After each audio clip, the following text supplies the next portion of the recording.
All right. All right. Thank you, everybody, and welcome to the Port Council meeting on November 1st. Pursuant to Section 20 of Chapter 20 of the Acts of 2021, and in line with social distancing guidelines followed during the COVID-19 pandemic, all Port Council members are participating in today's meeting remotely because their physical attendance today would be unreasonably difficult. All Port Council members are participating in the meeting by the Zoom video conferencing app, and all members will be clearly audible to each other. As a result of the members' remote participation in this meeting, any and all votes taken by the members today shall be by roll call vote. In addition, I would like to also inform everyone attending that Sean Driscoll, the Steamship Authority's Communications Director, is making an audio and video recording of today's meeting. Is there anyone else making an audio recording of today's meeting? If so, please identify yourself by raising your hand icon, or if you are joining by phone, press *9 on your keypad. And when you are recognized, please state your name for the record. Thank you. Rich. Hi, Rich from the MV Times. Thank you. Thank you. That's all I see. All right. So first order of business is the approval of the minutes for October 11th. So moved. Motion? So moved. Second. Any discussion? All right. Roll call vote. Joe Solito, Aye. Nat Lowell, Aye. Rob, Aye. and Cahill, aye. Minutes passed. Moving down into the management report. Bob, do you want to take over from here? Sure. So actually, first up is an update on the website and the progress that's been made, and Sean to tackle that one. Sure. Good morning, everybody. Just a quick update on our progress on the website. The design team is continuing to quality test designs that have been coded by the technology team for accuracy, and they're also updating those designs as needed. Content strategists focused on revisions to any pages that were previously submitted and continue content development across the site. The front-end technology team worked on the profile management, profile and preferences landing page, and the ability to review receipts of purchases, manage personal information, travel settings, communication preferences, and a host of other items. We began measuring the consumer effort score on the current site to measure the ease of booking and changing a reservation. Those measurements will be taken on the new site after launch as well to give us a metric by which we can compare the improvements to the new site.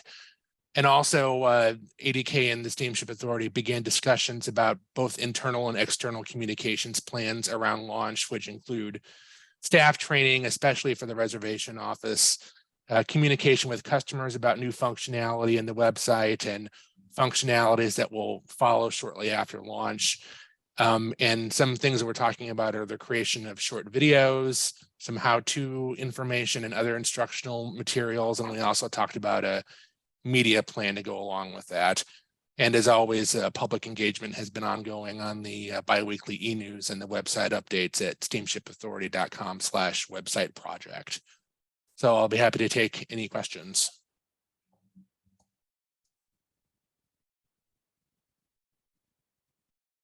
Sean. Yes, Joe. Was there any way of like putting something on YouTube? I know with the daylight savings coming up, I always have to, standard time, I always have to go on YouTube to figure out how to program my watch. So I don't know if there's any way, that there may be something on YouTube to help people like me that aren't computer savvy. Yeah, any videos that we do, Joe, would end up being hosted on our YouTube page and then, plugged into the current and the new website for instruction. So that would be the container that we would use to hold all that stuff. Thank you. Hey, Sean, Rob here. You can anticipate my question. How things financially? Well, we have made all but 3 of the progress payments to date. We are in discussions with ADK about We have extended the launch date to March, so we're in discussions with them about how that's going to revise the financial plan, and we should have some more information on that in December. So does that mean that it's anticipated that an extension of time might have additional cost? That is an anticipation, yes. You know, just for the Port Council's information, myself, Peter Jeffries, and Jim Malkin had a meeting yesterday with Sean and ADK. Very informative, and we'll have a lot more to say in our December meeting. Okay. Any other Nope. questions? Sean, did you want to make a comment? No, I was getting ready to pull the trigger before you did, so I think I'm good if no one else has any other questions. Okay. Thank All you. right, Bob. Thank you. All right, so next we have an update on the Woodsall Terminal Reconstruction Project. As Sean is bringing Bill over, getting ready to provide a presentation. Lawrence Lynch has been on site now for over a month. For anyone who's gone through the terminal lately, you'll see that on the south side, in front of slip 1, work is continuing, and I see Bill now, so. Good morning, Bill. Good Morning, morning. Bill. Good morning, everybody. So as Bob was saying, we finished our first phase of work at the bottom of Cowtree Road. There's actually 6 separate work sites that is going to happen this year in order to keep operations flowing around the work zones.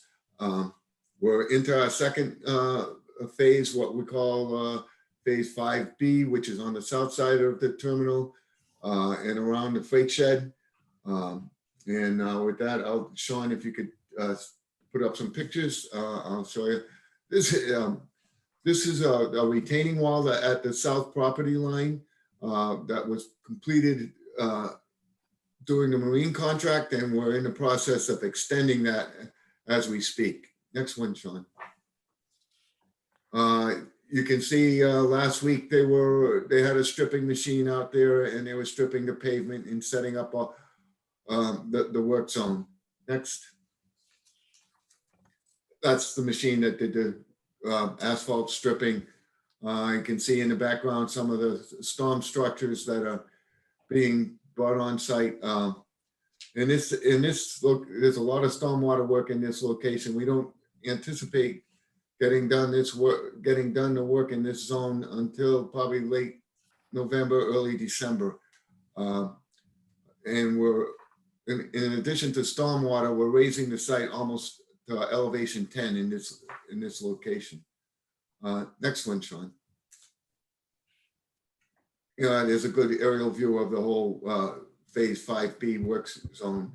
The freight shed, the dock workers have moved out of the freight shed. I've moved out of the freight shed. The only things going on now is commissary and linens and lost and found. Next one, Sean. This is the work that was completed in phase 5A at the foot of Cowtree. There's some stormwater structures that were installed, and you can see the island in the middle has been narrowed, and the elevation of the ticket boot is much higher. It's at about elevation 8. Okay, is that it, Sean? Yeah. I'll take any questions. So one of the things that Bill mentioned about the freight shed is that the lost and found, the commissary for the vessels still remains in that building. We'll be moving those functions out of the building. The plan is to move lost and found to a warehouse location up off Thomas B. Landis Road, and then the commissary, we're making arrangements to for a trailer for those during this time period. Okay, thank you. Thank you, Bill. The boats. votes. So the Marine Ops team, led with by Mark Amundson, Liam Slane and Charlie Montero and Paul Hennessy have been busy working with the naval architect, and want to give you an update on that. The bid package for the project, I believe, is expected to be issued this week, early this week. So that way we can start getting yards to look over the vessels and get proposals in. But see, Sean's bringing Mark over. Good morning, everyone. Morning, Mark. So perhaps, Morning, Sean, you Mark. could put up the slides, give a little view of the progress.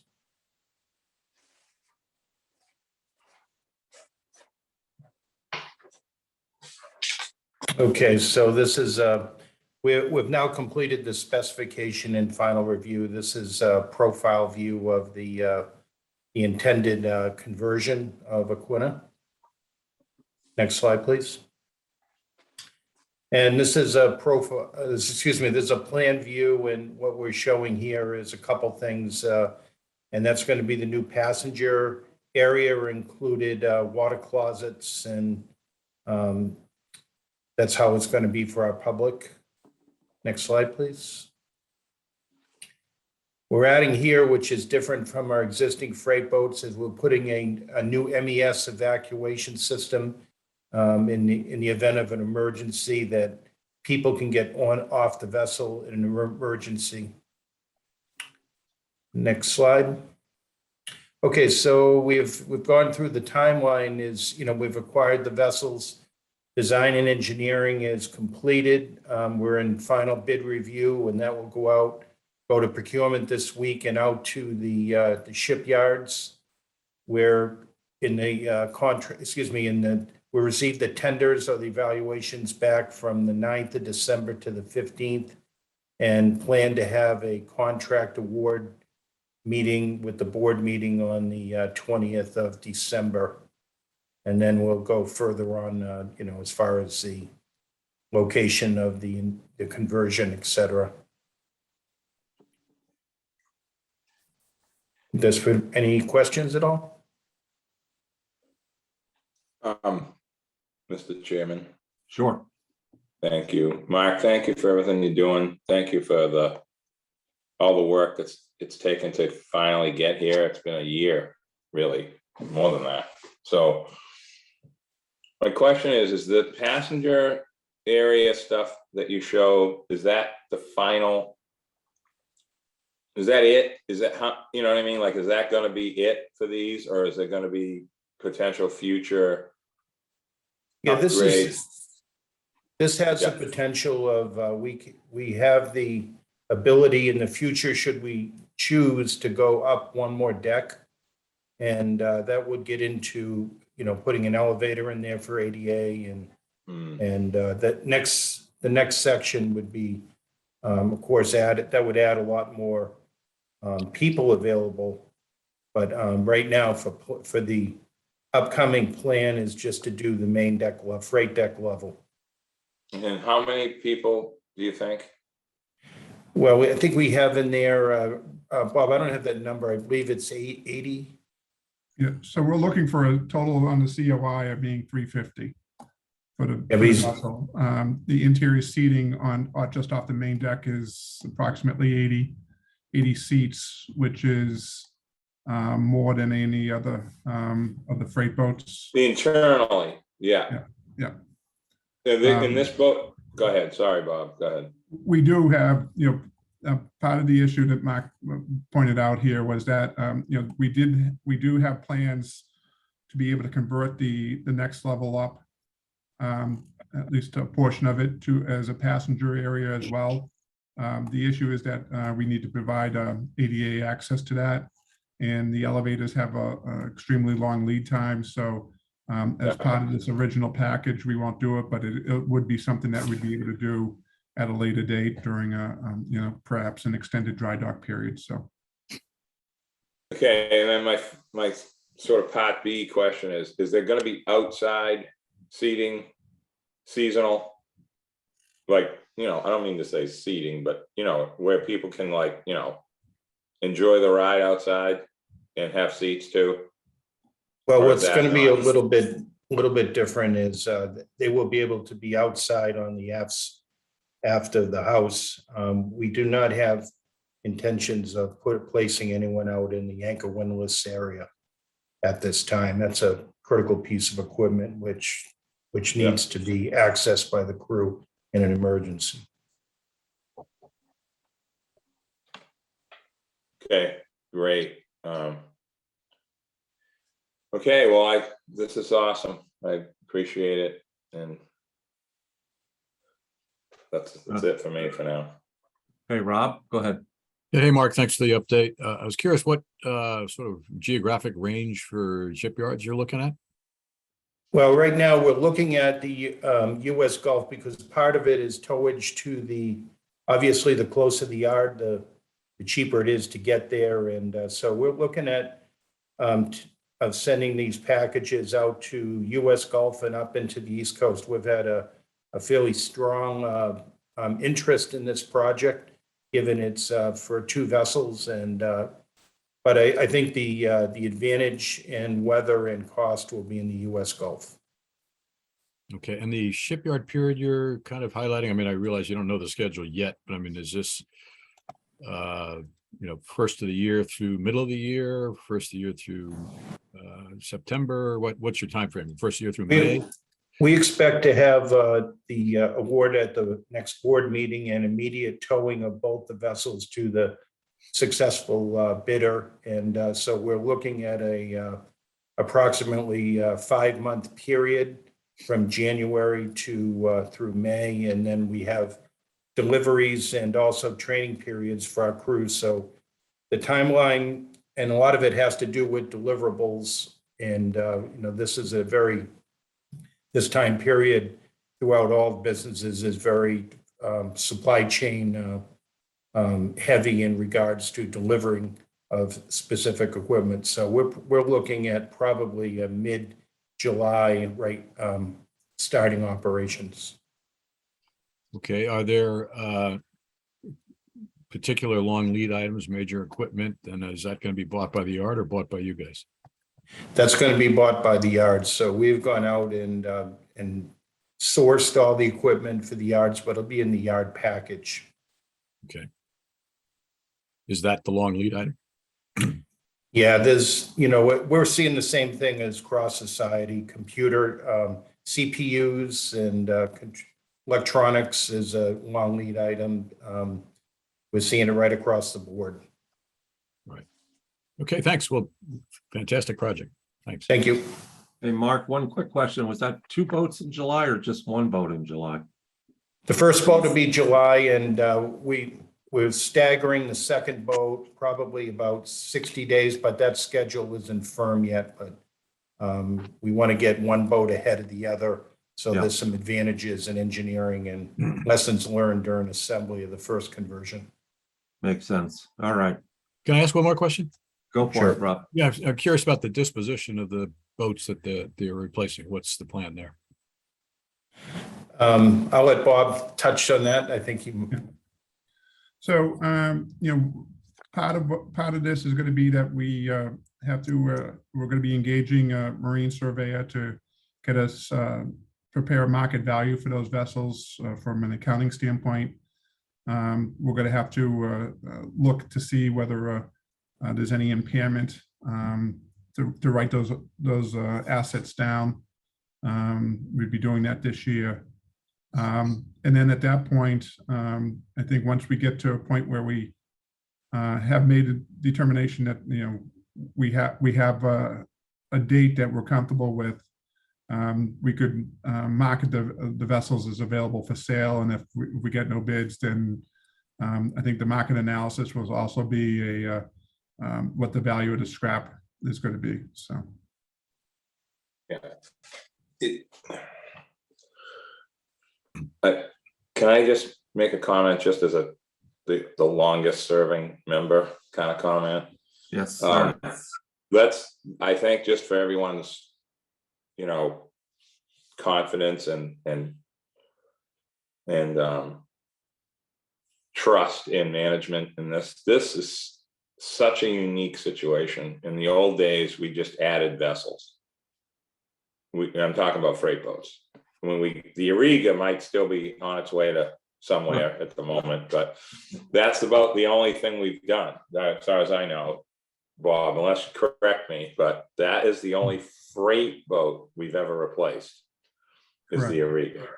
Yep. The Uncatina got replaced by the Martha's Vineyard. You know, the Eagle got replaced the Noshon. The Islander was replaced by the Island Home, and just on and on. But we added the Woods Hole. We didn't replace anything. This is different. I feel that management and all of us really don't exactly know how all these pieces are going to fall just yet.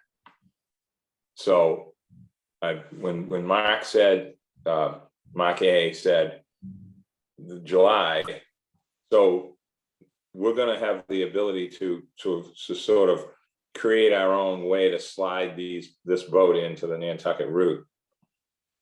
You know, it's going to be a work in progress, going to be complicated.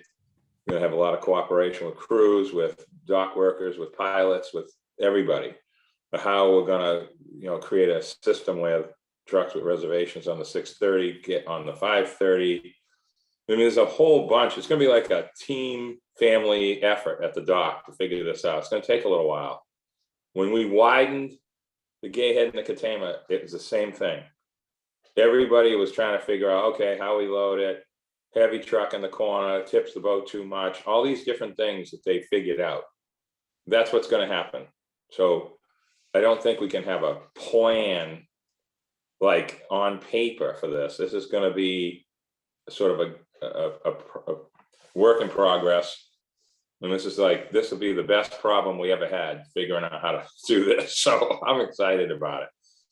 But thank you. I just wanted to say that just as a vote of confidence from me, to management and everyone involved, captains, etc. Mr. Chair. Yes. So Nat has a good point. There's a lot of this that's still in flux. You know, for instance, there's some indications that a couple of the yards may be looking to do both vessels simultaneously. So as Mark said, you know, earlier, that, you know, the general plan we have is that we expect it to be, you know, about a month or so difference between the two. But this is going to be a lot of it's going to be dependent upon what yard ends up getting the project, and you know, how they have it scheduled for the work to be done. So and yes, there's a lot of elements, and I think part of this was you know, I think in an earlier schedule we had anticipated that we would have already be doing the award this month, but there was a lot of engineering work that had to be done, as you may you know, what we'd want to consider there. And so we wanted to make sure that we got we allotted enough time there for the naval architect to, you know, so that way we're not doing change orders after the fact, that we're addressing everything up front. Got it. All right. Any other questions for? Yes. Go ahead, Matt. Mr. Chair, this is actually more important than all this other stuff. I forgot all about mentioning this. Mark A, this is a question for you to answer in a simple version, not a complicated one. Can you just tell everyone that these vessels are not going to be subject to the draft kooky weird thing with the 16 passengers and all that, like, weird stuff that no one understands? Because I can't stand talking about it. It's like the Jones Act. So can you just explain that these boats aren't going to have that issue, which is really good for both routes? Oh, well, we, you know, we've learned from, you know, the previous boats that we wanted a larger, let's just say, to have a wider vessel, which has better stability. With the better stability, in the current vessels that we have two separate stability letters for the Coast Guard. We're operating as a freight boat, we're operating as a passenger boat. Now, with the 54-foot beam, which is wider. It's a stabler platform.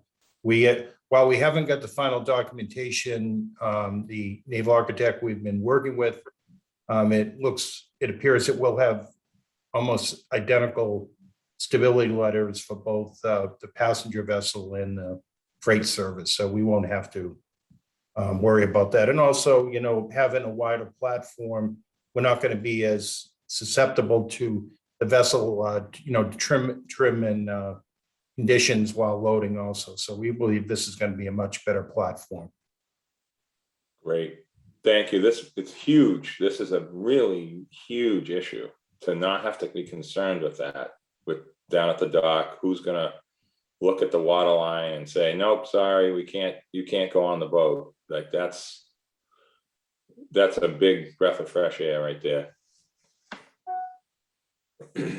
All right. Anything else you want to bring up before we move on? All right, let's go forward. Thank you, everyone. Thank you, Mark. Thank you, Mark. Thank you. Proposed 2023 reservation only dates. Yep. So the in your packet, although the staff summary, it says proposed 2022, it should be 2023 reservation only dates. What we're proposing is similar to what we had done this year, in which we would be having reservation only this is on the Vineyard Route, every Friday, Saturday, Sunday, and Monday from May 19th through October 23rd. And then in addition to that, we're adding in May 25th and the 30th of, so that would be the Thursday and the Tuesday of Memorial Day weekend. We're adding in June 27th, 28th, and 29th, which is the Tuesday through Thursday leading up to the week of 4th of July. And then on the week of 4th of July, we're also including the Tuesday to holiday, Wednesday and Thursday. So essentially those 2 weeks there would be a reservation only time period. Then in August, we have added August 22nd, and that's typically a day in which we get the Ag Fair leaves, and there's a lot of activity heading off island. So we've included that. And then September 5th is the Tuesday after Labor Day. So yeah, we are including the days, and I'm sorry, my copy doesn't have the actual dates on it here, but we are going to be including those weekend days in the fall that we did this year. Part of it because of the construction that will be going on, and part of it is to try to assist in any traffic concerns that have previously been happening in Woods Hole. So we're proposing to continue that. In terms of the reservation bureau's hours, those extended hours from 7 a.m. to 6 p.m. For the May, June, and September dates, and then for Memorial Day weekend, and then in those peak summer time periods, it's 7 a.m. to 8 p.m. And that coincides with the extension of the to 5 trips on the INO as well. So that way for the INO service. So. And I see Angela's on. I don't know if she has anything to add or not.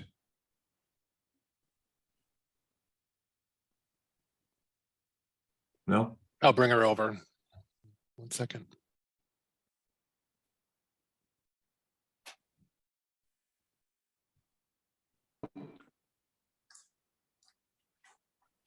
You're muted. You're muted. Angela, you're I muted. hear you. There Sorry. you go. I Hey, don't Angela. have anything to add, but I'm glad to take any questions if anybody has any. John, Yes, sir. if I may, is there any way to simplify, I call it the blue line, for those days that are reservation only for people on the island? It's a little complicated. I know some people have expressed that to me. Maybe if we better publicize it to people on the vineyard. We have been actually working on trying to find a way to improve that and make that more accessible to the residents and less confusing. So that is in the works. We are actively working on that. Thank you. All right, thank you. Any more questions for Angela? Well, that was easy, Angela. Thank You you, got everybody. that, Have a Lucy? great day. All right, thank you. Bob, do you need us to vote on this? There's no vote required. This is for information purposes. So Okay. All right, then moving right along. Preferred space. preferred space. So I'll have Allison's, I see is in the audience as well. So in your packet, it includes an update as to what we intend on doing, would like to do regarding preferred space. I know that's an important issue for the Islanders on both routes. One of the issues that we had seen this year, and it's cyclical. It goes, it moves every time we try to. It's a moving target, but what we're proposing is to try to adjust the allocations to try to put them on more popular trips, even more than what we've done in the past. Keeping the same total of number of preferred space, but we've gone back. Allison's gone back and looked at some of the numbers. As you'll see in the staff summary, on the vineyard route, it's about 82-83% of the preferred space ends up getting used. We think that by reallocating it to different trips, that may end up going up some, make it available. We're also proposing that we'd be creating a preferred space that's available 30 days in advance.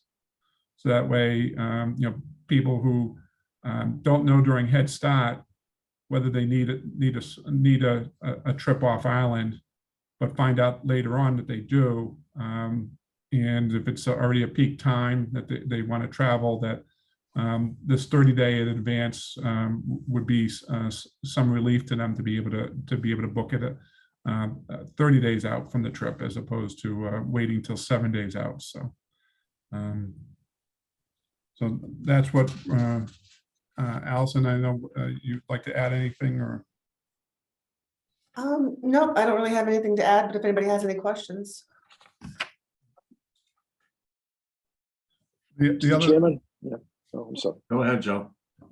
I was just asking on those dates that you gave for the time periods. Maybe I'm asking this in advance. You had it like on the 6:15, on the 7:30 coming back.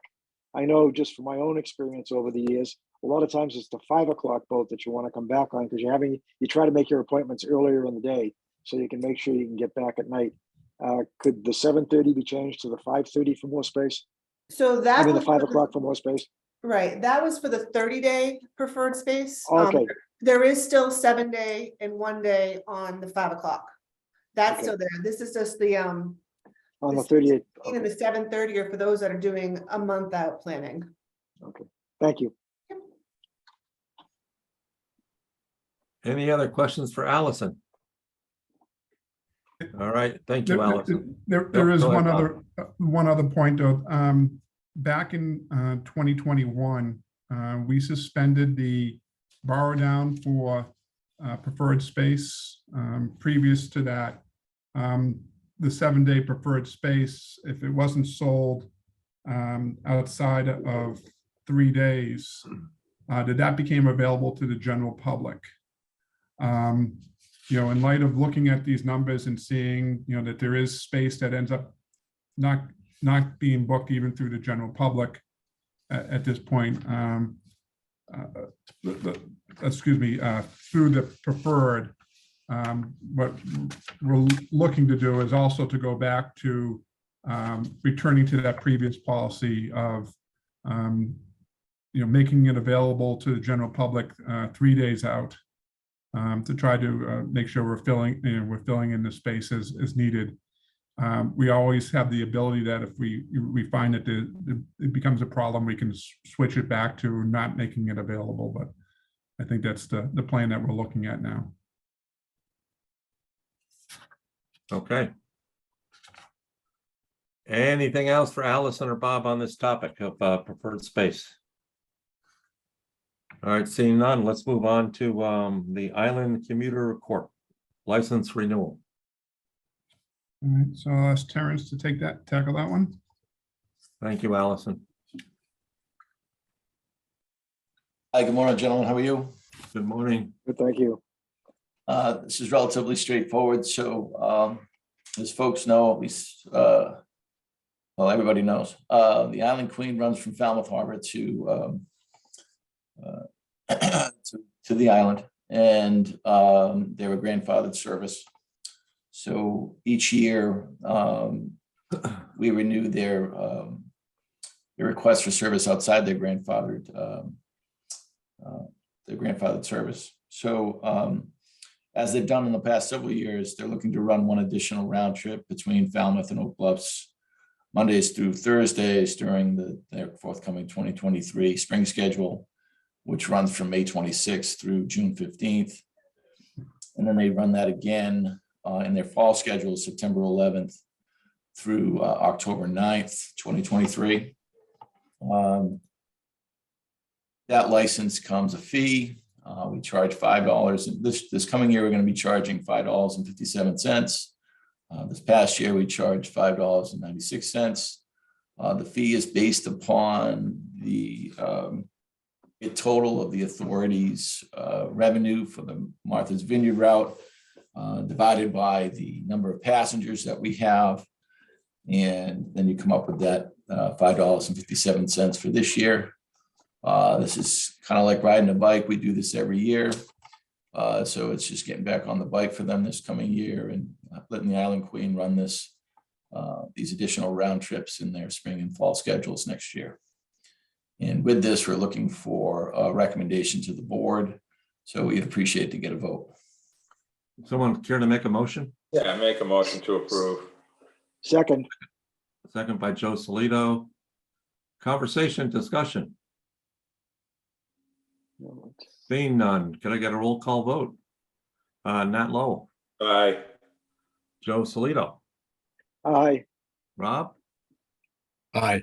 and Cahill, aye. All right, Gerald, thank you very much. Thank you, Terrence. This next item, the strategic plan, I would actually like to table this to our next Port Council meeting. So we can just move on to the treasurer's report.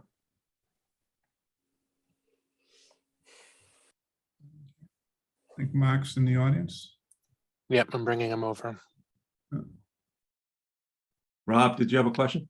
Yeah, just as you know, that's a topic near and dear to my heart. So Yeah, we'll be, what's going to be on the agenda in December. okay, thank you. Thank you. Hopefully I'll be there. We hope so too.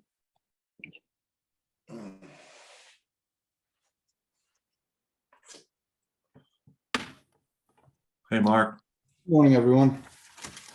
I was hoping Bob was going to do this presentation as well, since he's been doing all the other ones almost. Okay, so if Sean could do a screen share.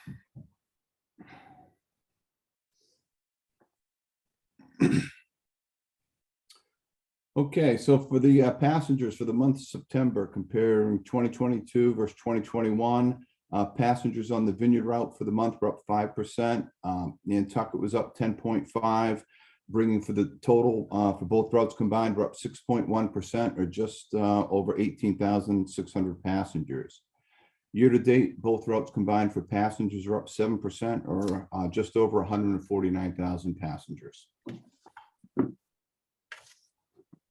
Here's the monthly comparison, blues last year and the oranges this year.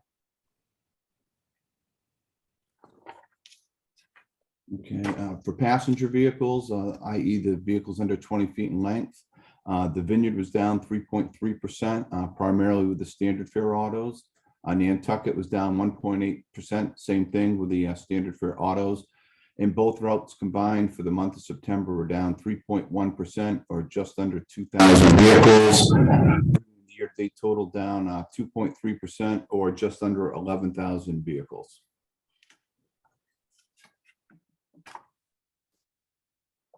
Here's the comparison by month.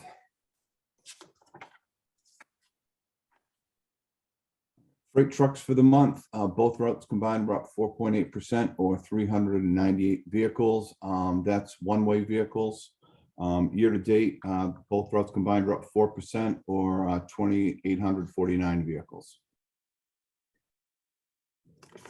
Again, the monthly comparison. Parking for September, both routes combined were up 5.4%, or just over 1,000 vehicles.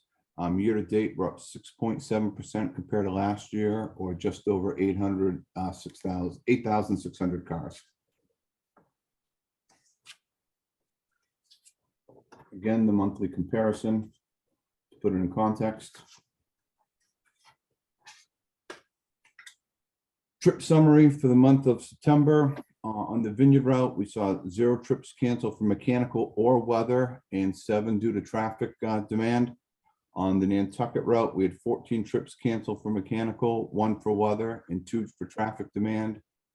This brings the yearly total, both routes combined, of 118 trips canceled for mechanical, 228 for weather, and 156 for traffic demand.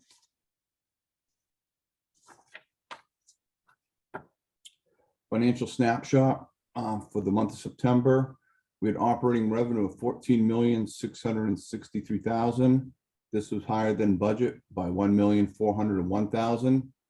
Other income of $672,000 was lower than budget by $1.2 million. And this is timing of grant revenue, where part of the grants that were forecasting last year will be realized in September. And then looking at some other timing issues for November, December. Operating expenses of $10,694,000 was higher than budget by $543,000. Putting these all together, we have a net operating income of $4,482,000, which was lower than budget by $397,000. Year to date, our net operating income of $20,505,000 is higher than budget by $2,958,000. Here's a breakdown of the monthly operating revenues. Total operating revenue, as mentioned earlier, is up $1,401,000 to 10.6%. In year to date, we're up $3,195,000 to 3% for total operating and other income.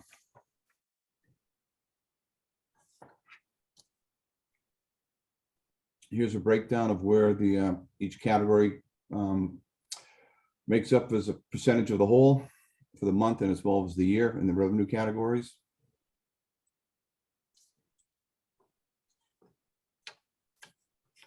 Operating expenses, maintenance expenses were up just over $1 million.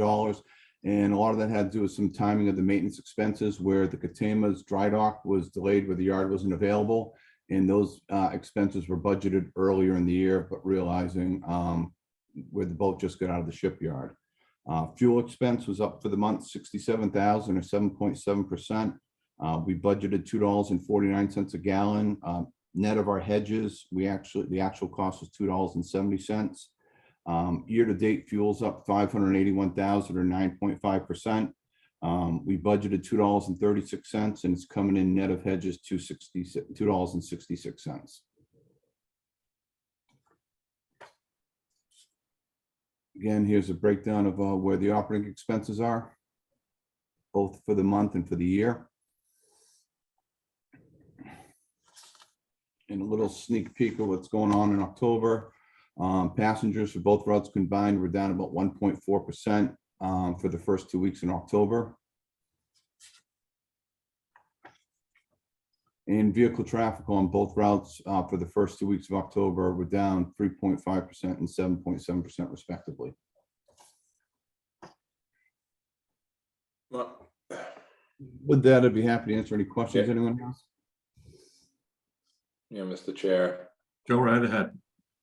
Mark, when you say down on the fast boat, 300, whatever it was there, is that from 219? That's from Comparison 2022 compared to 2021. Okay, And then looking at I just got a peek of the numbers, first 3 weeks now, it's the fast ferry is up for 3 weeks, so.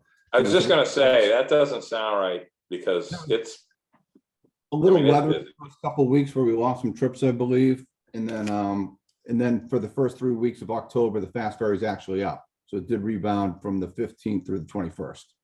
sometimes you have to wait, because of one day can make a difference if something fails, or weather or whatever. And especially which day of the week it is too. So are you doing, you're not doing any more 219 comparisons anymore now, right? Nope, we're comparing 2021 versus 2022 Okay. or I versus didn't budget. know, I wasn't sure how we were doing that, believe it or not. Sorry if I missed that at Yep, so another now the meeting. traffic is comparing versus the previous year. The financials are comparing against budget. Okay, all right. Because what I was gonna suggest is for everyone's review, maybe next month, I'm not sure if it's the right time yet, but giving us sort of an overall snapshot of the fast boat this year versus last year. I'm not sure if that's right to do that, but because it's definitely different now. Both boat lines, I think we should be looking at how different it is now versus before. And I'm including all numbers, not just regular tickets. I mean, sports team stuff, everything combined as one, as people, just people. I don't care who they are, what they're paying, that doesn't matter. Because it's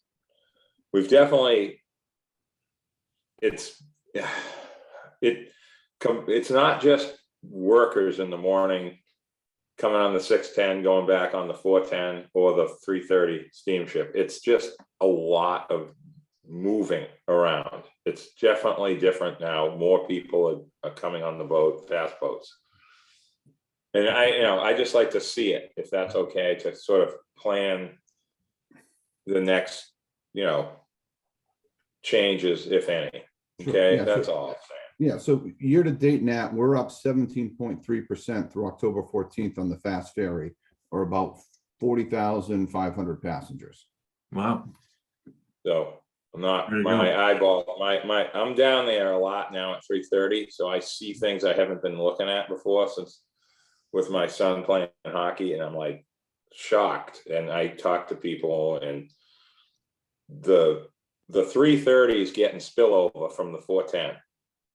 Okay, I'm talking about during the summer schedule extension period. I'm not talking about right now. Yeah, So it's a lot, there's a lot of mixed use at that 3:30 trip. Mhm. So as people are getting back to normal now, where they're in-person meetings more, that's creating more of the business meetings. The school groups are traveling more. They do have some Yeah. transportation difficulties of getting bus drivers like we do for Yeah. some of the school events, but that's traveling more. Driver services is back in full swing, so that's helping as well. And then people just traveling, you have that pent-up demand. So all those combining for that fast ferry number to be up. yeah, and there's more sports. I mean, lacrosse, there's so much going on, and Nantucket is becoming sort of almost connected. Kids have the more opportunity today than they ever did. And that's a good thing. And that fast boat makes that possible. And without the system that we have with both boat lines, we wouldn't, it just wouldn't exist. The So kids couldn't participate with the slow boat because that's 5 hours. impossible. It'd be No. tough. Thank you, Mark, for that. Appreciate it. Any more questions for Mark? If I may, Yes. Mr. Chair. So Nat, your suspicions are correct. If you, on page 12 of the business summary, if you look at the end of September, the passenger traffic between the Steamship Authority and Highline is up about almost 110,000 passengers in 2022 versus 2021. So it's sizable increase there for 9 Yeah. months of the year. Yep. And it's all high speed because the traditional ferries are down by about 6,500 passengers. So.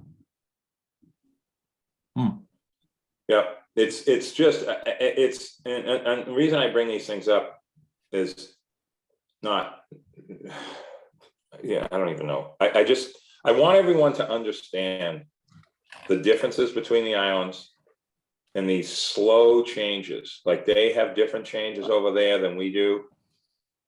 People are starting to park cars and garages now over there. They've been doing that over here for 25 years. So we're in a different mode here. It's these boats, keeping them apart an hour or trying to, they're not an hour, but that's key. It's just, we have to sort of be paying attention to these things. And that's why I'm bringing it up, not just point of information. Management's on top of things, but it is something, you know, it keeps us in front of the social media, the people complaining, why don't we do this? Why don't we do that? Like the other day with that gay head thing, that was a great little note put out on our website or whatever we do with social media, just to kind of keep people, so they know that we're not like robots. You know, these things are being looked at. So thank you very much. All right. Any more questions for Mark or Bob? This topic. So Bob, should we go on to old new business? Yep. Do you have anything that you want to discuss? I have one item. No, I guess the only thing was I did forward the letter to the Board and Port Council that we submitted to in response to the proposed regulations regarding the right whale. So hopefully you've all seen that. Yeah. And we appreciate Senator Markey and Representative Keating arranged for us to have a conversation with some representatives from NOAA regarding the situation as well. So Great. Do you want to speak to Bob, our meeting in December and location? Yeah. I don't know if you have all that info with you, but just to give us a heads up for what's coming. Yeah, so we were looking, I know some of the Port Council members and the board members had expressed a interest in trying to have a joint meeting, and I don't know whether that's still the case or not. In terms of trying to coordinate everyone's schedule to get a date which works for everyone, but it could be an in-person plus a remote aspect of it, as we've now proven we're able to do. So what about the restaurant, Bob? Yes, maybe pick a different one. We'll try to take into account everyone's schedule and availability. So Hyannis would be fine. Yeah, I think I like what we did last year. I thought we talked about that already being sort of, I'm not saying it should be every year or be automatic, but I think that was a great little moment there, except I might pick a different place. That's all. Yeah, I agree with you. I agree with you, Matt. That's good to get at least once a year to meet face to face. If we could do that more, and Hyannis would be fine. It is nice, and we used to, we used to meet in Woods Hole, second floor, look out the window. Those days are over. We got, it's just it sort of resets some of that older way of doing things, in my opinion. So And it has to be done. It has to be done when the INO's running, though. Otherwise, it's ridiculous. So we are looking at a venue that would be able to accommodate us also. Okay. John, Yes, sir. on the road business, old and new business. Well, I've been just wondering how the interviews are going for the COO. I know we don't have, as the Port Council, maybe input, but how many people applied? How many interviews have been done? How many in-house people have applied? Can you give us any update on that? Yeah. So I believe the total was, we did end up with 10. 8 external and 2 internal. A couple of the external candidates choose to withdraw their application when we told them what our salary range was. I have interviewed 5 external candidates, 1 of the internal. There's 1 more internal candidate that needs to be interviewed, and then from there we'll be looking at what the next step will be. Do you limit it down to maybe at the end 3 candidates that? I think it's going to be down to I think I'll narrow it down even more. I think it's a candidate or 2. I mean, there's a lot of dynamics to the position in terms of both the vessel operation side, the shore side activities, the reservation activities, and things like that. So I'm trying to find the best candidate that would be able to not only compartmentalize each aspect of it, but also to realize the impact that each one of these functions has on the other. I mean, it's critical that reservations end of it, that we're getting the right allocations there for the vessels, because that affects not only the vessels, but then the terminal side. So there's a lot of different aspects here. So When do you think the appointment may come, if you don't mind me asking? By the first of the year? Yeah, I would expect it before the end of the year, yes. Okay. Thank you. All right, any other topics for new business, old business? Yeah. Just the Vineyard was 14 I got and a couple. Nantucket was 13. You had to get that in there. That was a great experience, though. It was a very, very good. I don't know, Nat, if you had seen that picture that somebody took of the Belen kid from from Gayhead, Requena, with the one of the tight end from Nantucket. It was on. There's a lot of pictures. There was a lot of compliments. I just don't know. Yeah, no, he was consoling the tight end. I'm just looking. I probably had pulled it up here what his name was. I don't recall. But at the end of the game, he was on his knees, very, very forlorn, and the Belen kid came up, put his arms around him at the end. It was very, very, very, very moving. But it's a good rivalry. Only after 6 years. No, that's good. I got a couple things, Mr. Chairman, if you don't mind. Yes, sir. Go for it. I'm sorry I've been doing all the talking today, but just the way it worked out. Bob, food update, nothing big, just say we're working on it. Thank you, whatever. And I want to talk a little bit about just mention a few things. I mean, with this whole Wi-Fi, I know I've kind of wrinkled some feathers, ruffled a few feathers a few years ago with that, but we gotta figure out a way to get Wi-Fi on these freight decks, at least the boats on the Nantucket route. I got a lambasting text message the other day from somebody, because when they didn't know the Eagle was going out, and the Eagle does have Wi-Fi on the freight deck. It may not be perfect, but at least you can text. At least you get some service. When you get out about 40 minutes, it's over. You know what I mean? You got to go upstairs, or you can't. You're in 1970 immediately. Okay, so I'm just looking at just saying, if we could kind of maybe figure out a way to do that, and the rest, at least in the MV Nantucket. And somewhere in the Woods Hole, I don't even know if the Woods Hole has it in the freight deck. It might already. And then working with you guys a little bit on this cancellation policy adjustment to move it to 9 a.m. the day before on some of these truck reservations to make it a little bit easier. And So not have to email the ladies before 6 a.m.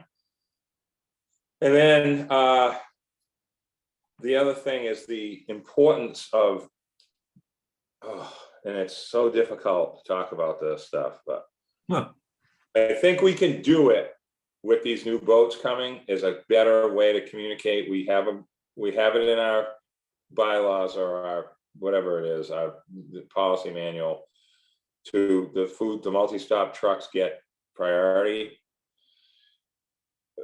I think that conversation is old, and some of the people that were around are not down at Hyannis anymore. The importance of that is so high over here, and it's frustrating. And we need to kind of bring that back to life a little, massage that issue and make it a little bit more understood. So thank you very much for everything you guys are doing. If I may give some updates on this. So regarding the food, I assume you're talking about the concessions. Yeah. Yeah, I've had a number of conversations recently with representatives from Centerplate, and they're working on improving their service and getting help. Housing was a big issue. They've already addressed that on the Nantucket run, so they're hopeful there to get back to where they were pre-pandemic on that service, and we'll need to work with them on the Vineyard route as well.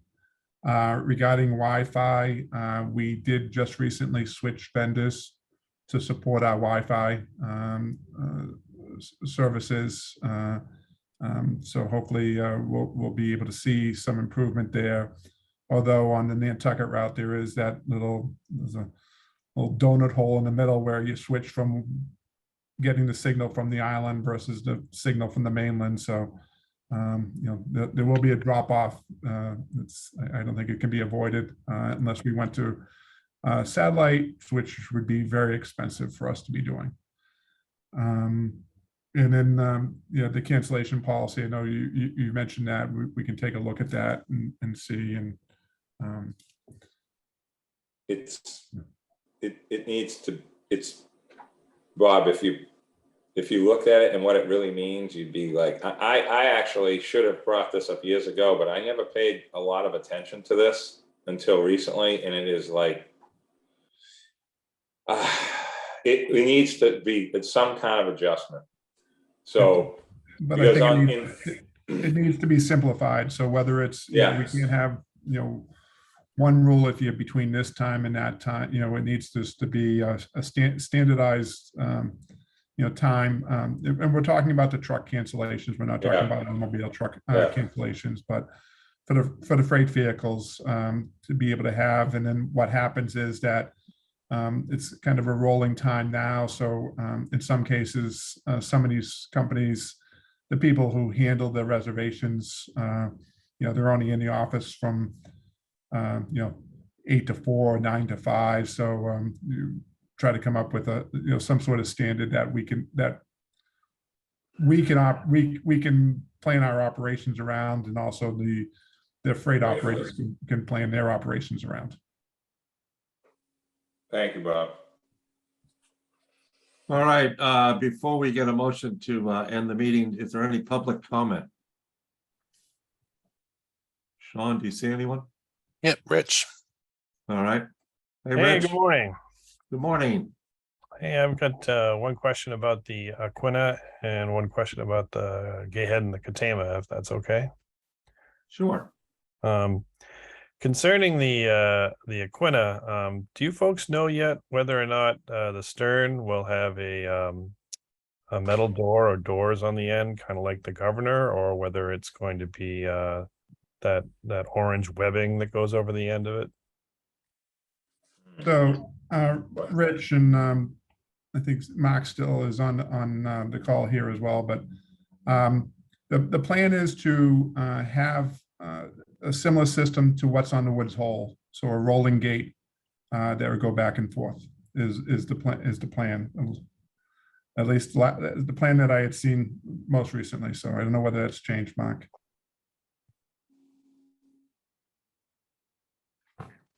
Yeah, we have, Logan, we have intentions of having a gate that rolls similar to the Woods Hole. That's the intended plan for the Aquinnah and the Monomoy.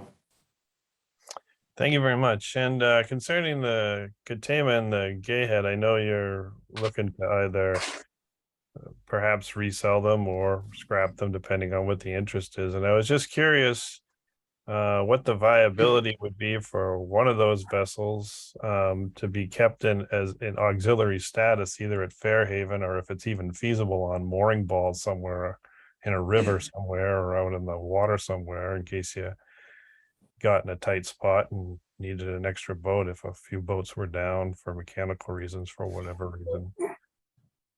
Yeah, so, as part of this and project, when we were looking, if at the additional options that we have to purchase some of the sister ships, that would be a scenario in which we'd actually would have a spare, so that way, regardless of the time of year, that there would be an additional vessel. That all comes at a cost, because you still, even as a spare, you still need to be performing maintenance. You still need to, be maintaining the vessel and, shore power and the like. So, we're still working on determining whether the options for the third and fourth sisters ships is going to be something that we can do.